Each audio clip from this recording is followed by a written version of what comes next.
Entrego a palavra para o irmão Luiz nesta manhã. Deus abençoe o irmão Luiz, que está sempre disponível a pregar o Evangelho. Ele também tem uma missão, uma obra. E Deus abençoe os planos dele, a vida dele também. E abençoe a todos nós também, com o Espírito Santo. Bom dia, irmãos. É um prazer estar com os senhores. Eu quero dizer o seguinte: era para o senhor, o irmão Nelson estar pregando, ele não pôde, pediu que eu viesse. E adivinha se eu fiquei triste. Fiquei bem contente de poder estar aqui com vocês hoje, porque eu gosto muito, já disse isso várias vezes, essa igreja para mim é uma das igrejas mais bonitas que nós temos. E vocês são pessoas muito queridas também. Só que eu fico muito longe, eu fico mais pertinho, está muito frio, vocês vão me esquentar um pouquinho. Se puderem sentar mais aqui à frente, fica melhor. Título da nossa mensagem de hoje: Falsos profetas, profetas pagãos que escreveram a Bíblia. Será que eu estou falando certo isso? Vocês concordam comigo? Tem profetas pagãos. O que é pagão? Aquele pagão é aquele que está contrário a Deus. Tem algum pagão que escreveu a Bíblia? Vamos ver isso agora, tintim por tintim, para a gente não ficar com dúvida e vocês não me apedrejarem antes da hora, né? Vamos conversar com Gênesis, capítulo 2, verso 27. Hoje nós vamos usar bastante a Bíblia para esquentar a mão, né? Criou Deus o homem à sua imagem, e a imagem de Deus criou, homem e mulher os criou. De que jeito nós somos feitos, então? A imagem de Deus. Vocês respondem para cantar as cordas vocais também, tá? Então, fomos criados à imagem de Deus. E Deus é um ser muito sábio, muito burro, como que é? Onisciente, ele é sabedor de todas as coisas, é o nosso Criador. E você foi feito à imagem e semelhança do Criador. Será que nós ainda somos assim?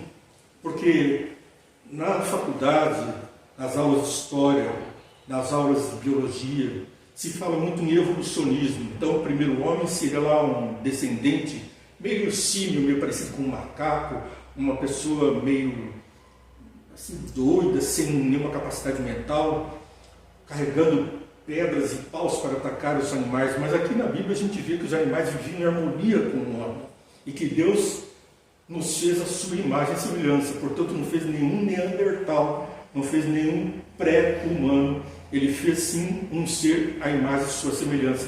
Onisciente, não, mas já sabia dar nome cientificamente a todos os animais. Foi a primeira tarefa.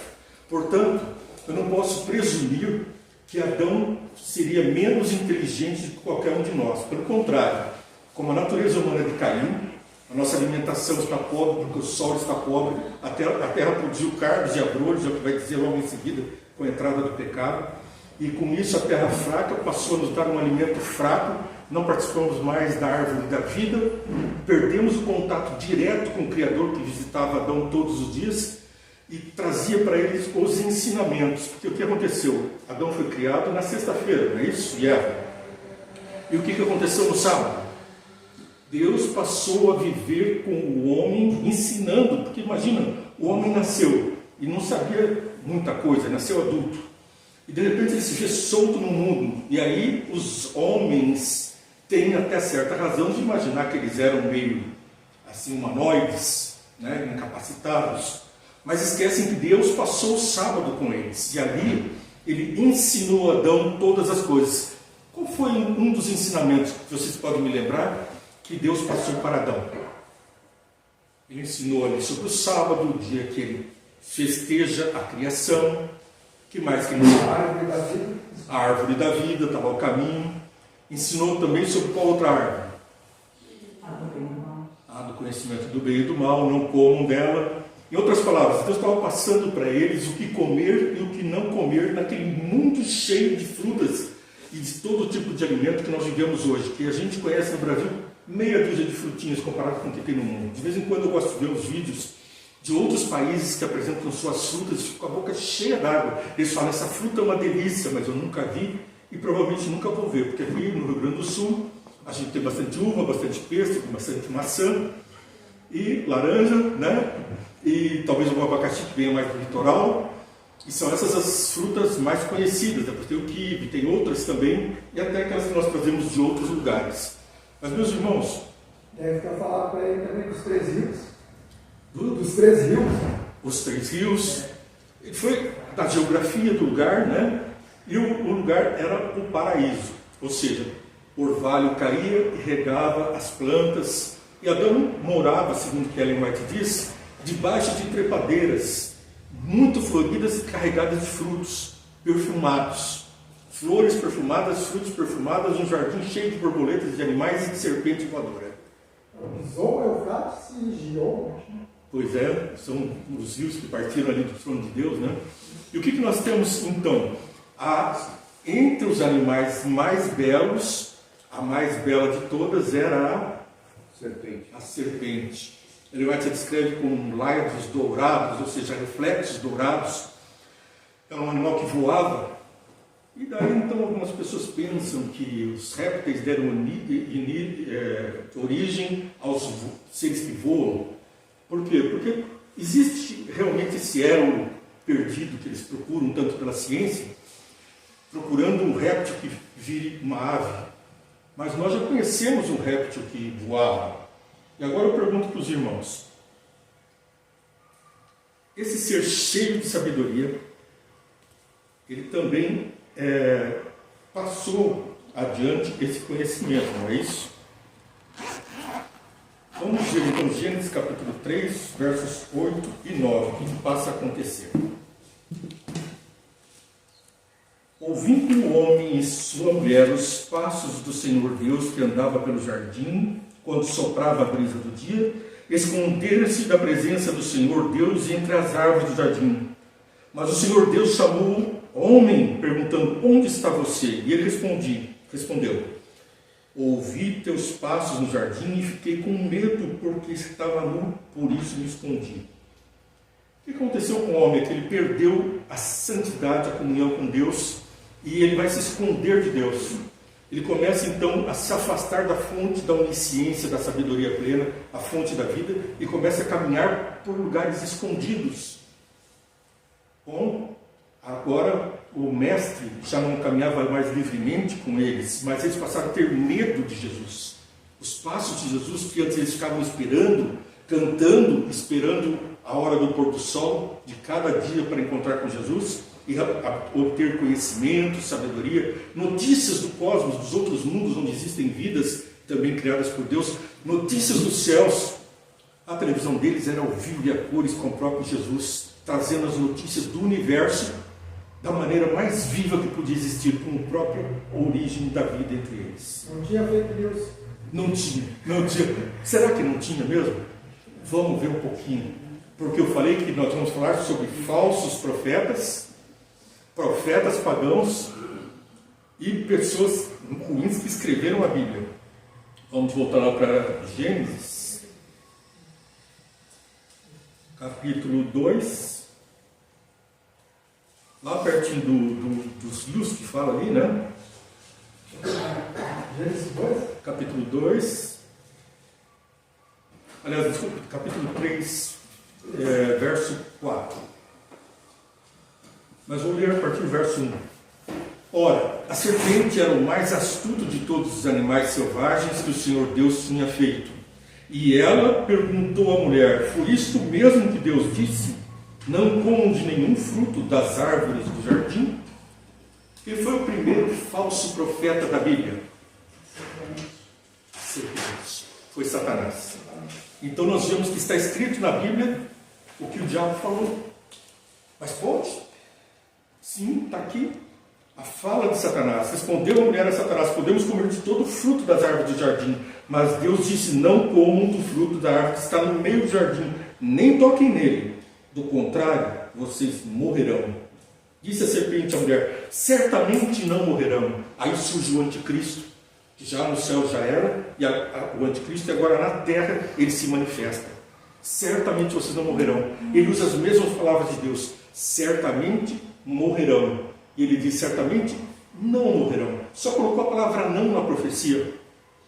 Tão pouquinho, e mudou o destino dos homens. Então vemos que a Bíblia registra também sobre os falsos profetas. Gênesis capítulo 37, versos 5 a 6, vamos falar agora de um profeta pagão. Já acharam? Gênesis 37, versos 5 a 6. Certa vez, José teve um sonho e quando contou a seus irmãos, eles passaram a odiá-lo ainda mais. Ouçam o sonho que tive, diz-lhes. Estávamos amarrando feixes de trigo no campo quando meu feixe se levantou e ficou em pé, e os seus feixes se juntaram ao redor do meu e se curvaram diante dele. A mensagem de José era uma mensagem vinda de sonhos que ele teve a partir da palavra de Deus. Deus se comunica com o homem através de sonhos, visões, da palavra dele, da natureza. Então nós temos essas impressões que vinham diretamente do céu. E ele teve esse sonho que então aconteceria esses fatos. Esse sonho foi repetido também na forma da lua e das estrelas que se curvavam diante dele. E por isso então ele tinha o quê? O pai e a mãe dele. E o pai o repreende. Mas como você está falando que eu vou me ajoelhar diante de ti? E nós conhecemos a história que José, obedecendo a Deus, foi escravizado, quase foi morto, foi depois preso. Bom, ele foi preso injustamente porque a mulher de Potifar o acusou de violência sexual. Mas ele, sendo inocente, se viu nessa situação. Agora nós vemos então os sonhos de profetas pagãos. Não falsos profetas, mas profetas pagãos. Gênesis 40. Verso 5. Depois de certo tempo, o copeiro e o padeiro do rei do Egito, que estavam na prisão, sonharam, cada um teve um sonho, ambos na mesma noite, e cada sonho tinha sua própria interpretação. Quando José foi vê-los na manhã seguinte, notou que estavam abatidos. Por isso perguntou aos oficiais de Faraó, que também estavam presos na casa do seu senhor: por que hoje vocês estão com um semblante triste? Vamos fazer uma pausa aqui e pensar no que estava acontecendo. José trabalhava na casa de Potifar, um dos capitães mais nobres do Egito, e acusado pela mulher dele de tentar estuprá-la, então ele é preso. Essa prisão parece ser uma prisão especial, não aquela prisão de bandidos, porque ele estava ali como, ele tinha conquistado a confiança do carcereiro, e ele tomava conta da prisão. A sabedoria que Deus lhe deu, porque ele seguia as orientações de Deus, ele dava louvores a Deus no meio da prisão, ele era humilde. Então o que aconteceu ali? Ele começa a cuidar de outros presos. Quem é que estava preso junto com ele? O copeiro e o padeiro do rei, os dois homens mais importantes do reino depois do rei. Porque o copeiro e o padeiro não era simplesmente quem servia a comida e a bebida. Eles eram responsáveis pela integridade da saúde do rei. Provavelmente o rei teria tentado, alguém tentou envenenar o rei, ou ele passou muito mal com alguma comida, ou com alguma bebida, e mandou os dois para a cadeia. E agora a coisa estava feia, porque Nabucodonosor não era um rei assim. Aliás, aqui ainda não chegamos lá em Nabucodonosor. Aqui nós estamos. Então, esse rei não era aquele rei muito bonzinho, né? O rei do Egito, ele costumava ser cruel nos seus castigos. E agora o que nós temos? José, então, se depara com esses dois homens nobres que estavam aos seus cuidados. E ele vê que eles estão abatidos. Em outras palavras, vão dizer que eu não cuidei bem deles, né? Eles estão aí abatidos. Eles responderam: tivemos sonhos, mas não há quem os interprete. Verso 8 do capítulo 40 de Gênesis. Disse José: não são de Deus as interpretações? Conte-me os sonhos. Vou me fixar. O centro da nossa mensagem hoje é: eles responderam: tivemos sonhos, mas não há quem os interprete. Os pagãos são assim. Eles recebem a mensagem de Deus. Está aqui a mensagem de Deus, mas não interpretam, não estudam, não valorizam. Estavam ali, esses pagãos, profetizando sobre o seu destino, mas precisavam de um verdadeiro profeta para interpretar a visão que os pagãos, profetas pagãos tiveram. Eles tiveram apenas a visão da mensagem, mas não podiam compreendê-la. Precisam de você para poder compreender essa mensagem. Vou lembrar um texto que fala aqui em Oséias capítulo 4, verso 6. Meu povo perece por falta de conhecimento. Quem é o povo de Deus? São os padeiros e os copeiros? Eles eram pagãos, eles não eram o povo de Deus. Eles estavam sendo alcançados pelo Evangelho, mas eles eram pagãos. Não compreendiam a mensagem toda.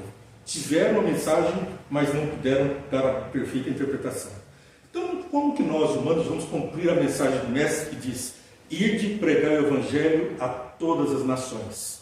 Se você não conhece o Evangelho, se nós não conhecemos a interpretação, e agora eu vou fazer uma pausa para dizer o seguinte: na quinta-feira eu recebi o convite para vir para cá, fiquei muito contente, como já disse, mas fiquei preocupado, não tinha nenhum tema em mente, e eu pedi para Deus na sexta, eu fiquei pensando nisso, estudando para ver sobre o que ia falar, e aí eu pedi para Deus o seguinte: que mandasse uma mensagem para mim, antes de ser uma mensagem para os irmãos.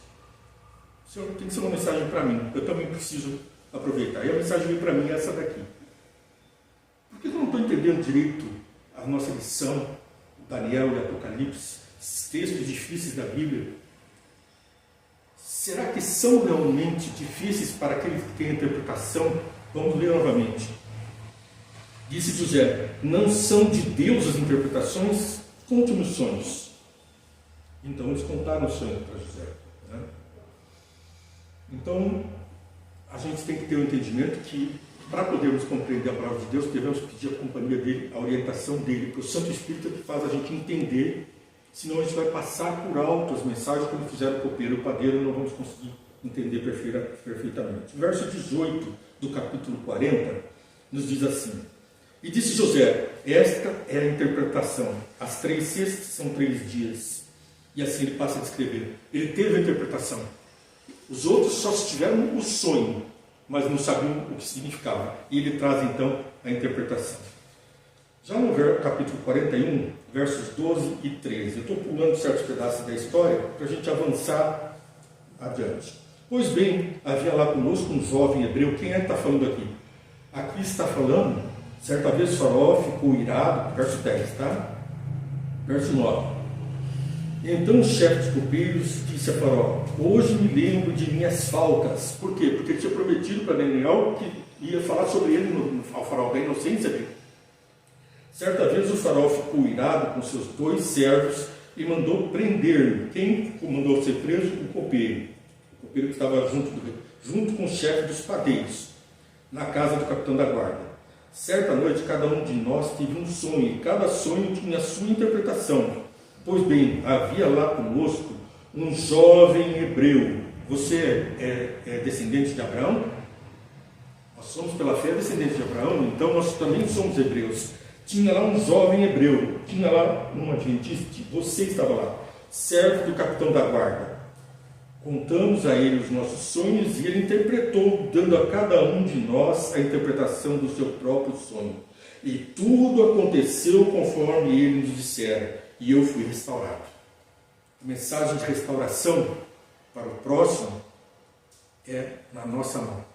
Eles precisam entender isso, e somos nós que vamos levar o entendimento através do Espírito Santo. 41, 26 a 32, 28 a 32. Gênesis 41, 28 a 32. É exatamente como eu disse ao Faraó. Deus mostrou ao Faraó, quem está falando aqui? José falando ao Faraó. Deus mostrou ao Faraó aquilo que ele vai fazer. 7 anos de muita fartura estão para vir e sobre toda a terra do Egito. Então, o Faraó teve um sonho, não conseguia ter interpretação, e Daniel vem e interpreta os sonhos. O Faraó teve um, verso 25. O Faraó teve um sonho, disse-lhe José: Deus revelou ao Faraó o que está para fazer. Deus revelou ao Faraó aquilo que está para fazer. Quem era o Faraó? Pagão, que estava ali escravizando José, o povo de Deus, né? E o que acontece nesse momento? Esse profeta pagão que não acreditava em Deus tem uma revelação de Deus, mas não consegue chegar ao entendimento. Ele tem um sonho: 7 vacas magras, 7 vacas gordas, as vacas magras comem as vacas gordas, e então José traz a interpretação. Deus, e ele fala: Deus revelou ao Faraó o que está para acontecer, para fazer. As 7 vacas, e assim ele segue. Verso 28. É exatamente como eu disse ao Faraó. Deus mostrou ao Faraó aquilo que ele vai fazer. Ele enfatiza isso. Ele grifa, ele fala em alta voz: 7 anos de muita fartura estão para vir por toda a terra do Egito, mas depois virão 7 anos de fome. Então, todo o tempo de fartura será esquecido, pois a fome arruinará. E o verso 30, o sonho veio a Faraó 2 vezes, porque a questão já foi decidida por Deus, que as apresenta, que se apressa em realizá-la. Pois bem, será que nós temos alguma mensagem urgente para dar para o mundo hoje? Apocalipse, capítulo 1, verso 1.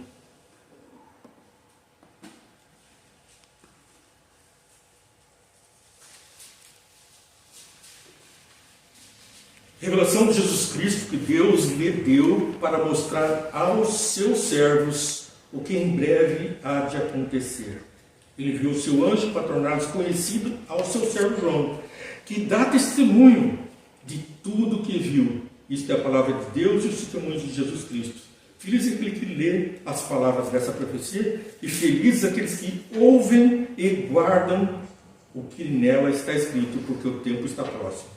Qual é esse tempo que está próximo que o Apocalipse se refere? O Apocalipse é a revelação de Jesus Cristo para os santos dos últimos dias. Nós, que estamos vivendo os últimos dias da história desse mundo, quando Jesus está para restaurá-lo. Então essa mensagem urgente está lá também em Apocalipse 14, que são as 3 mensagens angélicas, que são responsabilidade nossa, né? Vamos lembrar que houve uma guerra no céu, e lá no capítulo 14, então, vem a mensagem que nós temos para dar. Verso 6. Então vi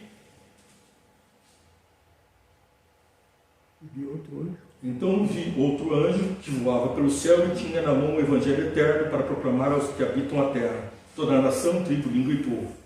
Ele disse em alta voz, primeira mensagem: temam a Deus e glorifiquem-no, pois chegou a hora do seu juízo. Adorem aquele que fez os céus, a terra, o mar e a fonte das águas. Qual é o verso da Bíblia que fala sobre adorar a Deus porque Ele é o Criador de todas as coisas? Lembra-te do dia do sábado para o santificar, porque em 6 dias fez o Senhor os céus, a terra, o mar e as fontes das águas. Êxodo capítulo 20, verso 11. Também Gênesis capítulo 1, verso 1. A partir do verso 1, a criação de Deus. Então a Bíblia toda é uma mensagem que precisa ser entendida para nós, para que nós possamos então também trazer a mensagem a outros. Um terceiro anjo o seguiu dizendo em alta voz: se alguém adorar a besta e a sua imagem e receber a sua marca na testa ou na mão, também beberá do vinho do furor de Deus que foi derramado sem mistura. Pois bem, será que as pessoas estão entendendo essa mensagem? Eles têm essa mensagem, tanto que a gente olha no YouTube, daqui a pouquinho a gente já está vendo as pessoas falando sobre isso. O sinal da besta, o que é? Um chip. O sinal da besta, o que é? É um código de barras. É isso, é aquilo, mas nós entendemos que o sinal da besta é o contrário ao sinal de Deus. Qual é o sinal de Deus? É o sábado, é o selo de Deus que sela o seu povo, que diferencia, porque obedecem aos mandamentos de Deus, os 10 mandamentos e também as outras ordenanças. Nós estamos então dentro da obediência dos 10 mandamentos e o selo dos 10 mandamentos é o sábado, mas o selo da besta é o domingo. E com isso então nós vamos vendo a derrocada. As pessoas têm a mensagem vinda de Deus aqui, da verdadeiro profeta, de João, que deu testemunho disso, mas ficam perdidas em interpretação errada. Pois bem, já falamos bastante sobre José. Temos um outro profeta bastante interessante, um profeta verdadeiro que queria trazer mensagens falsas. Quem é esse? Um profeta verdadeiro que queria falar mentiras. Balaão estava ali com uma mensagem boa, ele é um profeta de Deus, mas por dinheiro ele foi para amaldiçoar o povo de Deus, e da sua boca saiu o quê? Bênçãos e não maldição. Então a mensagem de Deus, ela é pregada incontinente, não depende da vontade do próprio profeta. Agora, e se a gente não prega?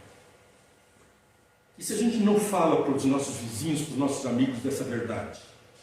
Não somos também falsos profetas que têm a mensagem, mas não trazem a interpretação para os outros?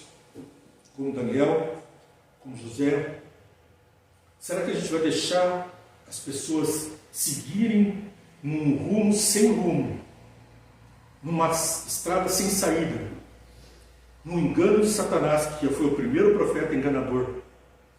Eles têm a palavra, mas não têm a interpretação.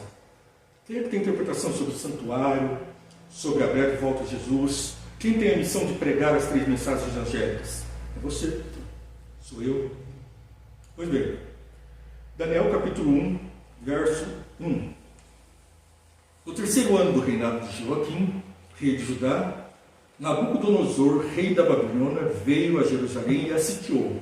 E o Senhor entregou Joaquim, rei de Judá, nas mãos e também alguns dos utensílios do templo de Deus. Quem é que deu para Nabucodonosor os bens até do templo? O Senhor Deus. Ele levou os utensílios para o templo dos seus deuses na terra de Sinear. Ele levou para um templo pagão, como um troféu. Vencemos o Deus de Israel. E o colocou na casa do tesouro do seu Deus, não do Deus verdadeiro. Ele tirou do templo, da casa do Deus verdadeiro, e levou para o templo pagão. Depois o rei ordenou a Aspenaz, chefe dos oficiais da sua corte, que trouxesse alguns dos israelitas da família real e da nobreza. Não trouxe só os tesouros, ele trouxe a família real e a nobreza, o melhor que tinha lá no povo de Israel. E falando sobre isso, os profetas diziam que serão conduzidos com um anzol. O que é isso de ser conduzido com um anzol para o estrangeiro? O povo cativo era levado para ser escravo. Alguns tentavam fugir. Então eles enfiavam um anzol no queixo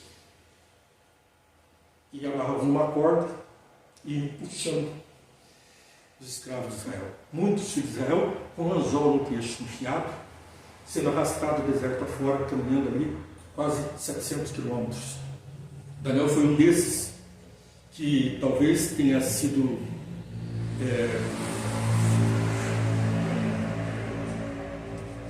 esterilizado, porque ele era um eunuco. Nabucodonosor talvez tenha mandado esterilizar a Daniel.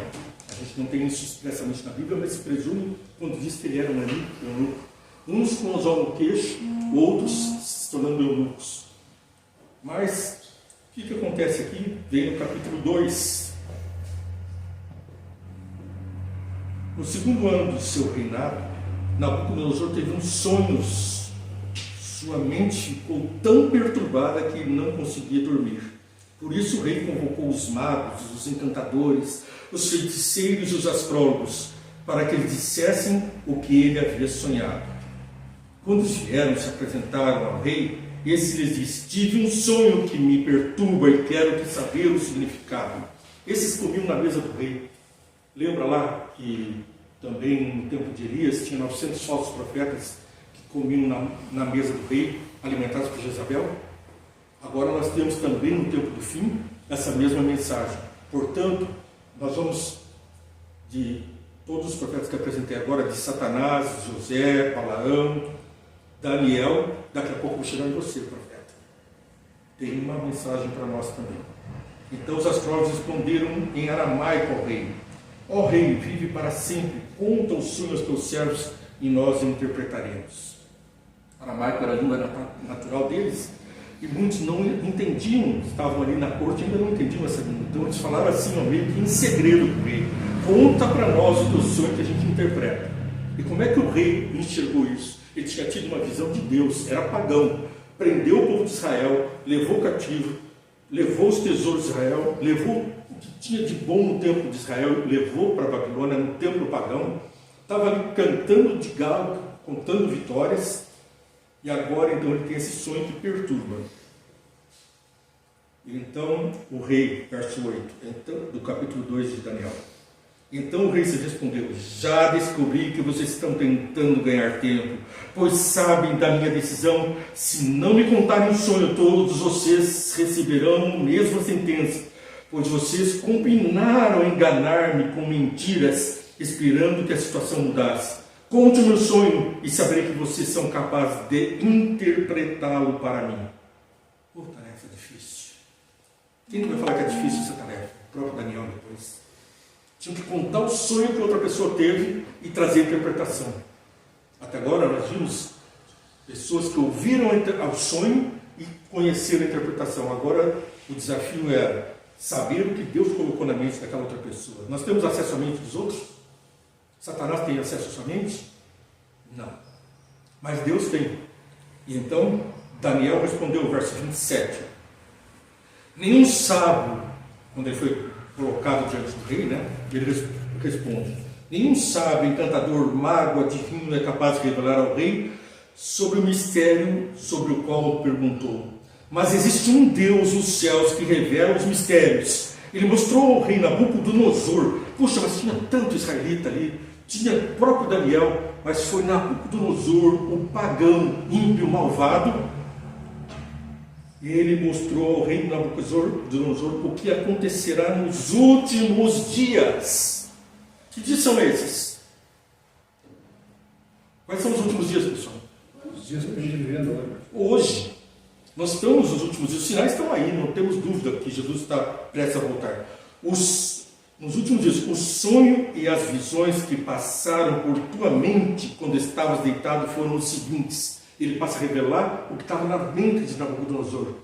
Nem diabo, nem pessoas podiam adivinhar. Nem magos, nem astrólogos, ninguém poderia. Esse mistério, somente aquele que é a fonte da vida, que é onisciente, poderia revelar. Então ele passa a dar o significado, ele passa a dar a interpretação, passa a relatar o sonho. Então o rei, por que o rei pediu que eles revelassem o sonho? Ele disse que esqueceu do sonho parcialmente. Então imagina você teve um sonho e sabe que você sonhou com uma ovelha, um cabrito e galinhas. E aí você fala para o outro, o vidente, adivinha meu sonho. E ele vem e fala assim: não, você sonhou que você estava passeando lá num jardim muito bonito, comendo umas frutas. Você lembra das 3 figurinhas, a ovelha, o cabrito, a galinha? E não apareceu na interpretação aqui, então ele sabia que a pessoa estava mentindo. Por certo, alguns já tinham tentado até trazer alguma luz sobre o sonho, e vocês estão querendo ganhar tempo e me enganando, porque sabem que o decreto é de morte para vocês. Decreto de morte para aqueles que não conhecem a palavra de Deus. Aquilo que não está na mente de Nabucodonosor, que só Deus sabia. Qual foi a consequência de Daniel ter trazido o significado? Esse é o significado, verso 45. Esse é o significado da visão da pedra que se soltou da última montanha, sem auxílio de mãos, pedra que esmigalhou o ferro, o bronze, o barro, a prata e o ouro. Então, ele traz um significado. E aí, assim o rei, verso 48, assim o rei colocou Daniel num alto cargo e o cobriu de presentes. Ele designou o governante de todas as províncias da Babilônia e encarregou de todos os sábios da província. Então ele ficou como chefe dos sábios. Por quê? Porque ele tinha a sabedoria de Deus Altíssimo, como diz aqui no texto, E ainda levou consigo Sadraque, Mesaque e Abednego.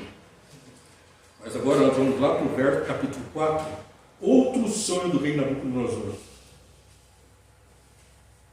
Pois bem, de novo o rei Nabucodonosor, ele passa a ter sonho e não sabe a interpretação. E aqui diz: o rei Nabucodonosor aos homens de todas as nações. Brasil é uma das nações? Você, então essa mensagem aqui é para você. Quem que está mandando a mensagem? O rei Nabucodonosor, o pagão. O Nabucodonosor mandou uma mensagem para você. Povos e línguas que vivem no mundo inteiro, paz e prosperidade. Parece o apóstolo Paulo falando, Paz e prosperidade. Um pagão escrevendo a Bíblia aqui, porque ele diz assim: o rei Nabucodonosor. E diz assim na primeira pessoa: tenho a satisfação de falar-lhes a respeito dos sinais das maravilhas que Deus Altíssimo realizou a meu favor. É o rei Nabucodonosor que está falando, não tem dúvida. Ele é um pagão que está escrevendo a Bíblia. Como são grandes os sinais, como são poderosas as suas maravilhas. O seu reino é um reino eterno e o seu domínio dura de geração em geração. Eu, Nabucodonosor, estava satisfeito e próspero em minha casa no palácio. Tive um sonho que me deixou alarmado, estando eu deitado na minha cama. Ele tinha se convertido, ou se convencido, de que Daniel tinha trazido a mensagem de Deus, tinha dito até que quem falasse mal de Deus, blasfemasse contra Deus, deveria morrer. Mas ele também se esqueceu de Deus, porque sentiu no seu orgulho, no seu palácio, uma das 7 maravilhas do mundo, e ali então ele estava na sua glória, dizendo, se achando, e agora ele tem outro sonho. Deixaram-me aterrorizado. Por isso decretei que todos os sábios da Babilônia fossem trazidos à minha presença para interpretar o sonho para mim. Gente, já não tinha sido mostrado que Daniel interpretava os sonhos? Ele não tinha dito que realmente esse Deus dá entendimento, pôs Daniel como chefe de todos os sabedores. Agora ele está esquecendo, chamando os sábios de novo, não perguntou nada para Deus nem para Daniel. Por quê? O orgulho voltou. Ele tinha se convencido, mas não tinha se convertido. E agora esse segundo sonho é terrível. As visões estão deitadas em minha cama, eu não vou pulando, porque o objeto hoje não é falar sobre o sonho propriamente, mas a mente humana lhe será tirada, e ele será como um animal, até que se passem 7 tempos. Foi a interpretação que Daniel deu. Nas visões que tive deitado na minha cama, o anjo trouxe essa interpretação. Daniel, as pessoas que têm a palavra, mas que não têm a interpretação, são como está escrito aqui: a mente humana lhe será tirada. É como diz Paulo, que são entregues às suas paixões, para que vendo não creiam e ouvindo não creiam, mas que sejam entregues aos seus próprios destinos de prazer, né? Para que todos que vivem saibam que o Altíssimo domina sobre os reinos. Verso 17 do capítulo 4. A decisão anunciada por sentinelas, os anjos declaram o verdito, para que todos que vivem saibam que o Altíssimo domina sobre os reinos dos homens e os dá a quem quer e põe no poder os mais simples dos homens. Diga-me o significado do sonho, pois nenhum dos sábios do meu reino consegue interpretá-lo para mim, exceto você. Agora ele lembrou do verdadeiro profeta de procurar a verdade bíblica. Isso está lá no verso 18. Pois o Espírito dos santos deuses está em você. Então, ele agora distingue: o Espírito Santo de Deus está em você. Mas os utensílios do templo de Deus ainda estavam lá no templo de Marduk. Daniel interpreta o sonho, verso 19. Então Daniel, também chamado Beltesazar, ficou estarrecido por algum tempo. Os seus pensamentos o deixaram aterrorizado. O profeta ficou tão aterrorizado como Nabucodonosor. Não foi isso que nós vimos agora há pouco? Que ele também ficou horrorizado. O profeta também é solidário, ele é empático para com Nabucodonosor. Então o rei disse: Beltesazar, que é o nome que ele deu para Daniel, um nome pagão que ele deu para Daniel, o nome de uma divindade que ele deu para Daniel, não deixe que o sonho ou a sua interpretação o assuste. Beltesazar respondeu: meu senhor, quem dera o sonho só se aplicasse aos teus inimigos e o seu significado somente aos teus adversários. A árvore que viste, que cresceu, ficou enorme, cuja copa encostava nos céus, visível em toda a terra, com belas folhas e muitos frutos, na qual havia alimento para todos, abrigo para os animais do campo e morada para as aves dos céus, nos seus galhos. Essa árvore, ó rei, és tu. Tu se tornaste grande e poderoso, pois a tua grandeza cresceu até alcançar o céu, e o teu domínio se estendeu até os confins da terra. E tu, rei, viste também a sentinela dos anjos que descia do céu e dizia: derrubem a árvore e a destruam. Então a mensagem é dura. Verso 25: tu serás expulso do meio dos homens e viverás com os animais selvagens, comerás o capim como os bois e molharás com o orvalho do céu. Passarão 7 tempos até que admitas que o Altíssimo domina sobre os reinos dos homens e os dá quem quer. Ordena e a ordem que deixa o topo da árvore com as raízes significa que o teu reino será devolvido quando reconhecerem os céus dominam. Os céus dominam. O meu conselho, então vem o conselho que nós temos que levar para o mundo. meu conselho, aceita o conselho, renuncia os teus pecados e a tua maldade, pratica a justiça e tem compaixão dos necessitados. Talvez, então, continues a viver em paz. E o cumprimento do sonho vem no verso 28. Isso quer dizer que ele não se arrependeu.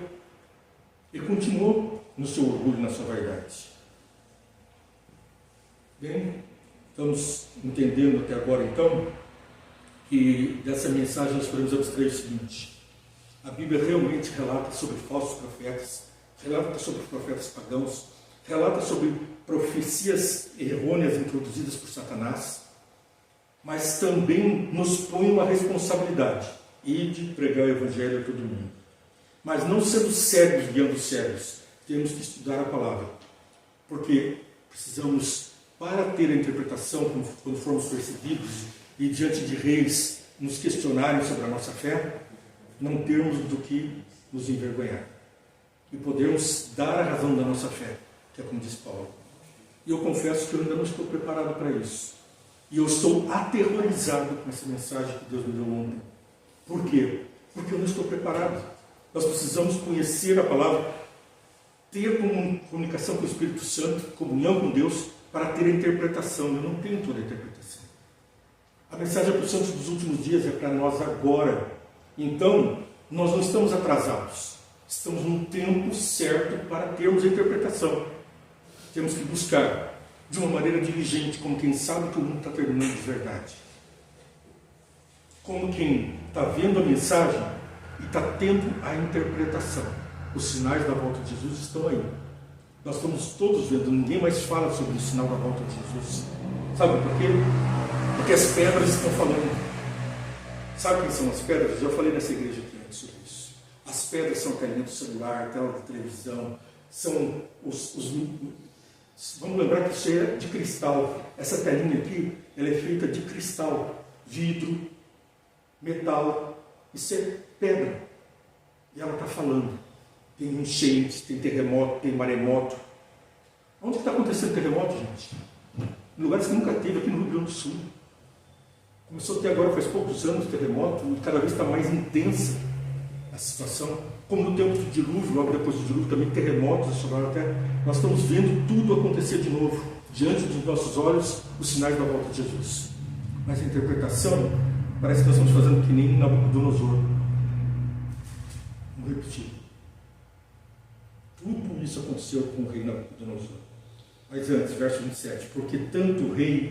Portanto, ó rei, aceita o meu conselho, renuncia os teus pecados e a tua maldade, pratica a justiça e tem compaixão dos necessitados. Talvez, então, continues a viver em paz. Como é que nós vamos praticar a justiça? Levando a mensagem do justo de Deus. A minha oração é para que nós todos possamos viver com Cristo nesses últimos dias, conscientes do momento que estamos vivendo, e que a gente não faça como Nabucodonosor ouviu a mensagem e não se arrependeu, teve que passar 7 anos, para depois então se converter e dar o decreto. Esse é o Deus Altíssimo. Verso 5, capítulo 5, verso 8. Passou de Nabucodonosor para a Medopérsia, a profecia se cumpre. E de novo o fato se repete. Agora o rei, não mais da Babilônia, mas o rei da Medopérsia passa a mesma situação e também não houve, e também ocorre com ele a destruição final. Mas o profeta avisou. Mene, mene, tekel. Se você interpretar o que está escrito aqui, eu vou te dar roupas finas, ouro, e você será o terceiro no meu reino. Depois de mim é você que vai mandar aqui. Fica com tudo, rei. Essa noite te pedirão tua alma. Você garante que vai estar vivo amanhã? Eu não me garanto. Você garante que vai estar salvo amanhã? Que Deus abençoe todos vocês e a mim também. Essa mensagem veio para mim. Amém. E espero que também possamos levar para outros. Que Deus abençoe a todos. Breve virar para o segundo final.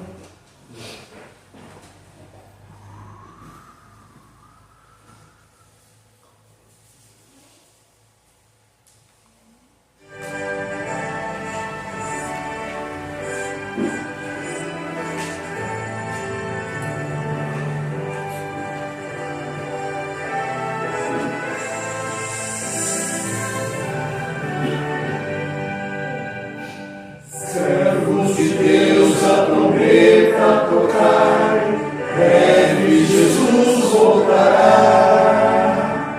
A todo mundo a mensagem levai, breve Jesus voltará. Breve virá, breve Jesus voltará. Ide as nações e peça anunciai, breve Jesus voltará. Gratos, alegres, as novas cantai, breve Jesus voltará. Breve virá, breve Jesus voltará. Montes e vales, o som ecoai, breve Jesus voltará. Ondas do mar, a canção entoai, breve Jesus voltará. Breve virá, breve Jesus voltará. Guerras e fomes nos dão a entender, breve Jesus voltará. Graves sinais já nos fazem saber, breve Jesus voltará. Breve virá, breve Jesus voltará.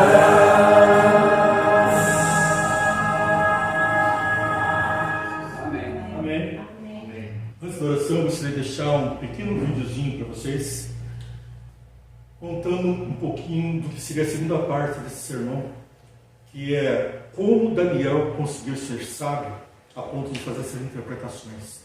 A comunhão, o estilo de vida, aquilo que eu li logo no começo de Gênesis, de todo fruto comerás, que der semente, uns que não dão semente. E aí nós temos os transgênicos que não dão semente, que é o alerta. Pai, mais uma vez nos dirigimos a Ti, porque nesse Teu santo dia queremos estar conectados contigo para ser fonte da Sua sabedoria, bebermos dela e também sermos fonte de sabedoria para outros.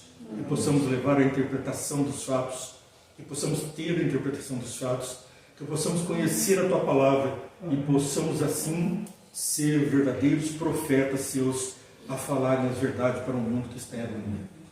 Peço que abençoe a todos, Senhor, que estão ouvindo, aqueles que estão participando do programa, aqueles que estão ao longe assistindo, aqueles que precisam ser confortados por Tua palavra, aqueles que precisam ter a interpretação da Tua palavra para esses tempos. É o que eu peço para todos, com muitas bênçãos, em nome de Jesus. Amém.